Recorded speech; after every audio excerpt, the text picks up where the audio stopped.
we are so excited to announce that Elena... I'm going to the New York Conservatory for Dramatic Arts. Oh! Yes, we are so proud of Elena and all the hard work that she has done over this past year, just meeting us last summer, right? Absolutely. Yeah. And so what we wanted to do, because she is such an inspiration and done amazing work, we wanted to share her story. So we're going into interview style. Here we go. To interview. All right. All right. So Elena, we are so excited about this announcement and your future in moving to New York and taking this on. But we wanted you to share your story. So I want you to take us back to just a year ago when you were graduating college, or graduating high school. Give us a look into what was going on in your life at that point in time, and then we'll kind of go from there. So towards the end of senior year, I was not in a great place, like, at all. High school was not fun, nor was any of the other parts of life up to then, but I kind of told myself at like 15, I have to kind of just get through it, and I knew that life would get better afterwards. And so I didn't really account for how terrible those years were going to be. So I kind of got to a really dark place mentally and didn't feel very great about myself, and I didn't really know what I wanted to do in life or if I was ever going to amount to anything, because that's kind of how I felt at the time. And so the way I was thinking like a year ago was trying to just figure out what will make me the happiest, but at the same time feeling the worst. What do you mean by that? I felt so bad about myself and I felt so terrible, and I just didn't mentally at all feel okay, and I didn't think that I would actually get up and do anything or, get anywhere, because it just was kind of drilled into my brain, it felt like, at that point, by different people, and not that any of their opinions matter now, but they just made me feel awful. And at that time, especially during high school, you just kind of feel like that's the world, especially because I had other stuff going on too, but it just kept gradually getting worse, and so I didn't know if I was ever going to get out of like the mental rut that I was in. Yeah, thanks for sharing that. And then so you graduate high school. What happens? What are you doing at that point? So fun for me, a couple months before that, my mom was looking up stuff for my brother to do over the summer for theater, and he found Invicta, and she was telling me about it, and I was like, can you sign me up? It goes up to 18, please sign me up for this. And so I'd been waiting for that, and I got a job at Yogurtland over the summer, so that was fun. But I started doing the showcases here, and it was nice to be in a theater environment specifically that didn't make me feel like I was totally outcasted. Not that we want to go into details on that. What? But what about this environment, not talking about others, but what about this environment created that feeling in you that you weren't outcasted? I just felt accepted. Like, weirdly enough too, and especially because a lot of the kids were younger than I thought. I thought they would be worse, but they weren't. They were all very nice and accepting. It's just, I guess everyone was in a mindset of wanting to do theater, and that's what they wanted to do. And so everyone kind of had that in common, and instead of using it as a competition and being like, oh, I'm better than you at this or that, and trying to like compete for roles, it was more of like a collaborative group effort. Yeah. And I think that really helped me, see and realize, oh, this can be done in a group setting and not be awful. I like that. Okay, so you are working at Yogurtland. You've graduated high school. Future-wise, you're pretty much set there in your mind, right? Yeah. Like you're doing Yogurtland or working at Yogurtland and then doing some shows on the side, right? Yeah. Okay. So then what changed from there, from just doing a show at a theater place to where you are now? So I do know this about myself. And my mom, I said this to right before my 7th grade year started, was that I was going to live my life in the way that made me the happiest. And especially because, you know, my dad wasn't great or anything. And so during that time especially, I wasn't in a great place, but I just decided that that's what was the most important to me, was to be the happiest I could. And so, I don't know, I think kind of from there, I always was like, okay, what is the route that's going to make me the happiest? But it took me such a long time to get there because I felt so, you know, like blocked throughout my years of school. So once I did the show here and I met you guys and I worked in that environment, there was something that struck with me. And so then I just kind of continued from there. I mean, and then, you know, I was gonna do music and all that, and I still plan to do something maybe eventually. But I don't know exactly what clicked. I think I just wanted to feel better, and I felt better getting up and coming here. So I did that. Yeah, no, that's awesome. Okay, so was there, over that first summer, was there like a pivotal moment where things really started to take off for you? If not, that's okay, but I'm just curious. I think maybe after the second performance intensive that I did with Dante, who is my brother, I don't know, there was something also too about it being the two of us, and then also during that time, like, we got to know the two of you. And so I also just like the way that the two of you work. So there's a little bit of seeing like a specific type of teaching and way of thinking that I gravitate towards and like, that kind of got me, if that makes sense. No, I like that. But I don't know if there's any like other like pivotal moment. That's okay. One thing that comes to my mind that I want you to kind of address, so and this is jumping a little bit ahead, but I want us to talk about it in this summer point, because I think for me, that's where I saw a lot of change come in you. Do you recall the time where we were running one of our rehearsals and you and Dante were just exhausted? And we were like, what's going on with you two? And do you remember what subject we brought up? Yeah. What was that subject? Food.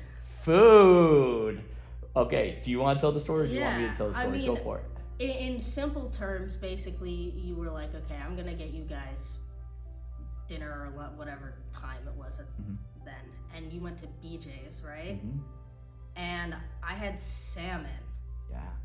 And I ate the whole thing. Yeah. I have had a really, really hard time with food my entire life. One of the things, especially because of my dad, he would give me really big portions, and my brother, because he's a growing boy, would eat more and I wouldn't. And so one of the things growing up that he kind of did to me was like, with food, since I wouldn't eat as much, I would get yelled at for it. And so food has always been a really difficult thing for me anyway, and especially my weight, because I was 86 pounds and I didn't want to talk about it with anybody because I didn't want somebody to be like, you're just complaining about being skinny, when I just felt severely underweight, and I wanted to know what to do about it. Yeah. But, you know, then I ate the salmon, and I know you'd been saying too with food and like that helping, and I kind of knew that already. It was just hard. But after that and feeling very, very good, I think maybe summer was just a click in itself, because after that, and after knowing that high school was over and that I didn't have to do that again, I could focus on bettering myself in all different areas. And so food has been its own journey for me, and you know, now I'm like 105, 107 pounds. Yeah. So I love that. But so it's still hard, but I can eat a lot more than I could a year ago, or even like 6 months ago. Oh, that's amazing. Thank you for sharing that, because I think that's That's huge for men and women to hear. No, I agree, because I mean, even my mom, when I would go to school and stuff too, would be like trying to find snacks for me to bring in, like, because she knew like eating would make me feel better. It's just, I just couldn't, do it. But it was kind of nice to be at a point where I could actually eat and not feel terrible. I love that. Okay, so you do the 2 shows. What then made you switch from, what made you not want to just start doing shows other places and instead take on the training aspect? Because I think it's more important.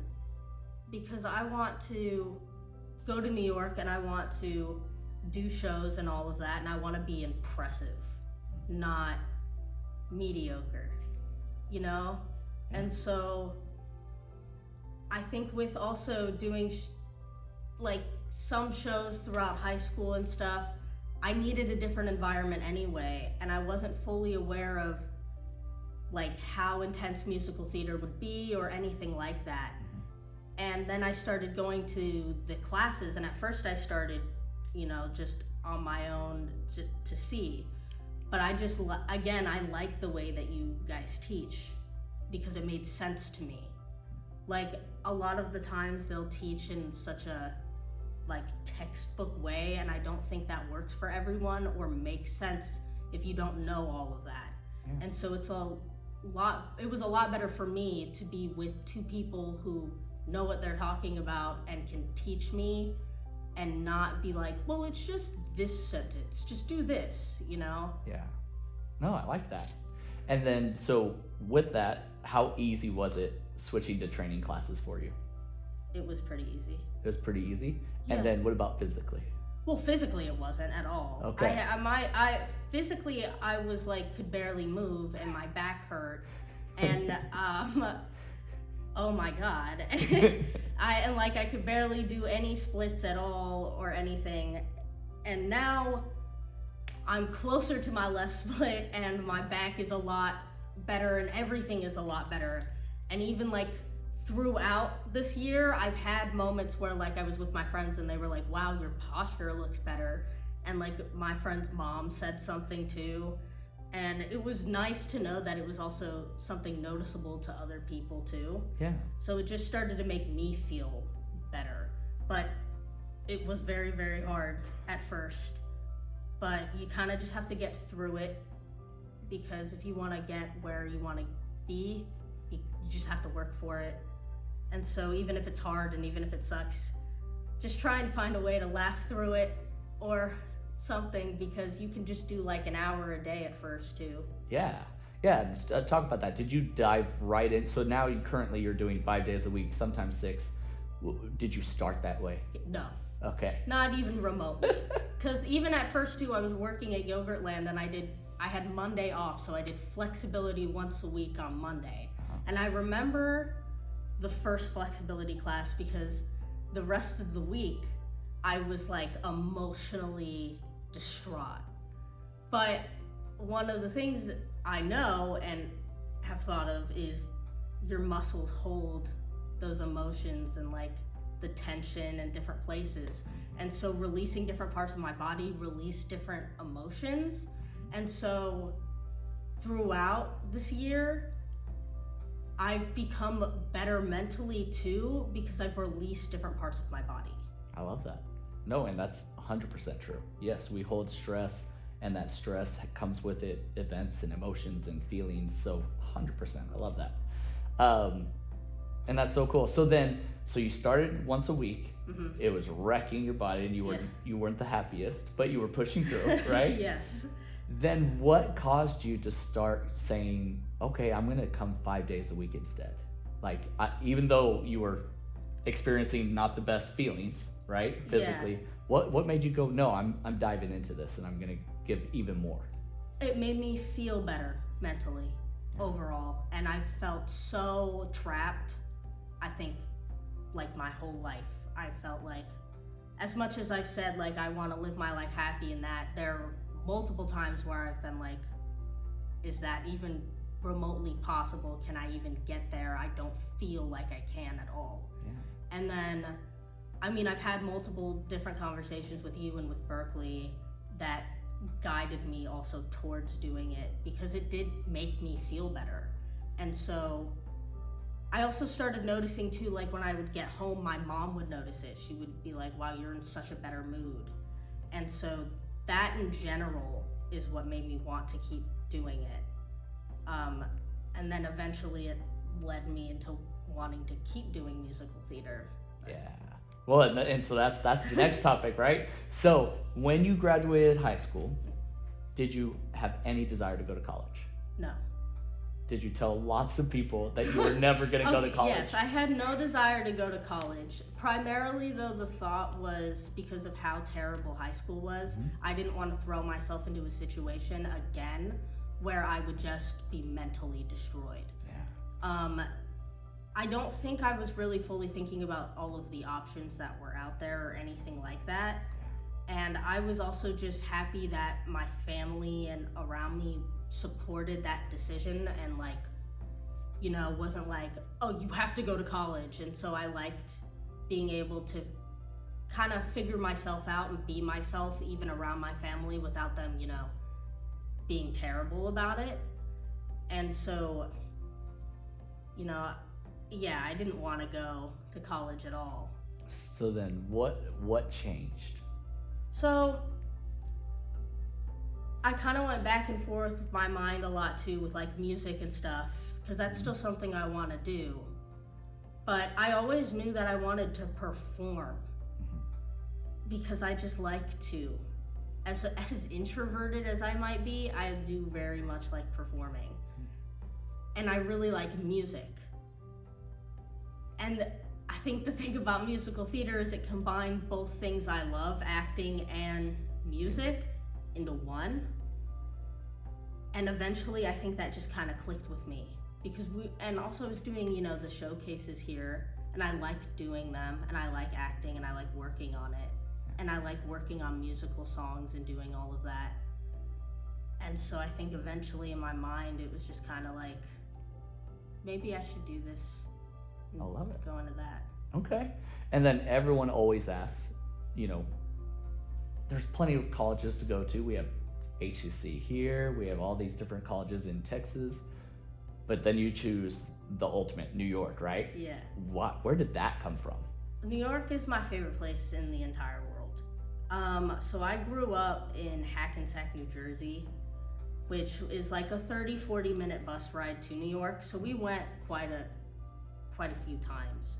And every time I'm there, I just feel like myself. I don't ever really fully feel as much as myself as I do when I'm in New York. It's just everyone there kind of has a similar thought process in the way that they are, and I just don't feel so out of place. And, you know, in March, my mom and I went with my brother's school to New York for like a theater school trip.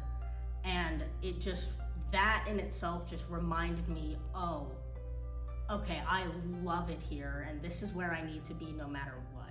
I mean, when we took off to leave and come back here, did I cry a little bit on the plane?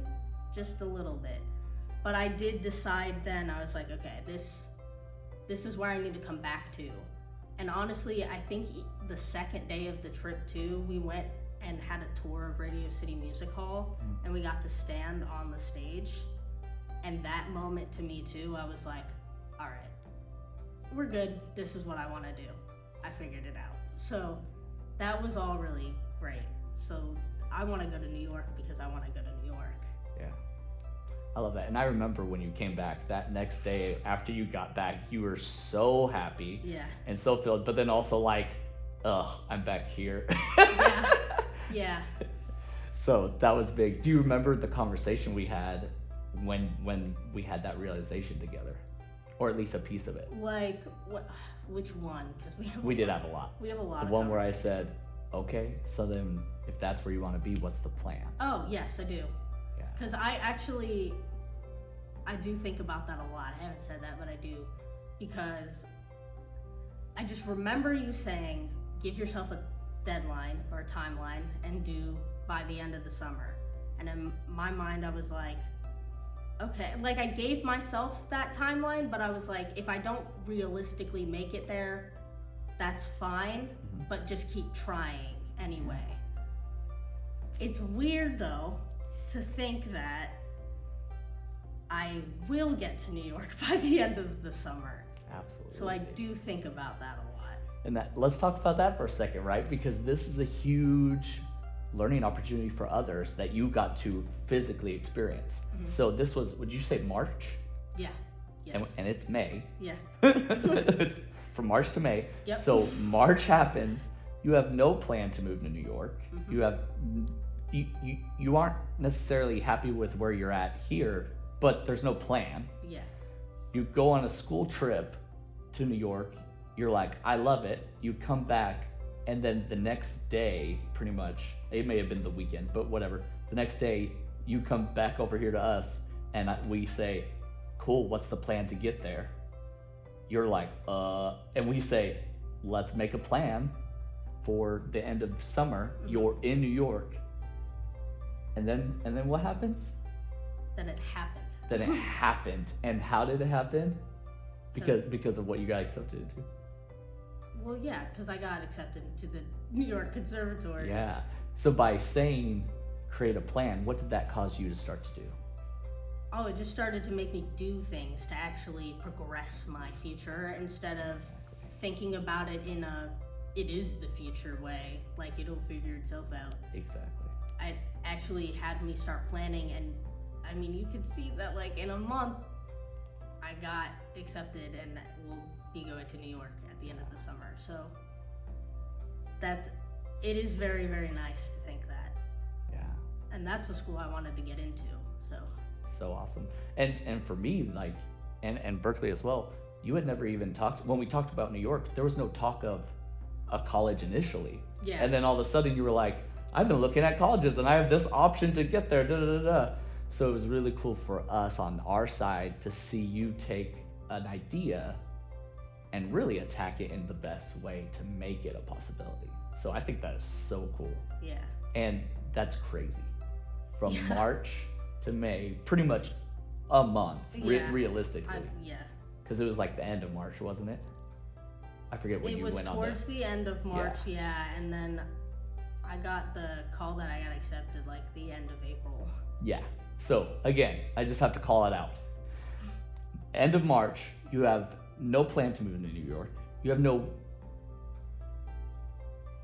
I don't want to say desire, but I can't think of another word. You have no desire to move to New York right this second. Right. Right? No way to move to New York. Yeah. No desire to go to college. No college acceptances or offer letters. You're a year graduated high school. You go on a school trip with your theater group, and not even a month later, you have a college acceptance, moving to New York, and making your dreams come true. Yeah. I think that's so cool. It is very, very cool. Sometimes I feel like I'm living a dream a little bit. Yeah. Because I think about it and I'm like, I'm going to New York for musical theater at a place that literally only does, like, all of the classes in the schedule, it's only musical theater. I don't have to do any of the other academic stuff. It just kind of feels like a dream. And that's really exciting. I love it. And I think, you know what? Let's end it right there. So, go live your dream. I will. I'm very, very excited. Done.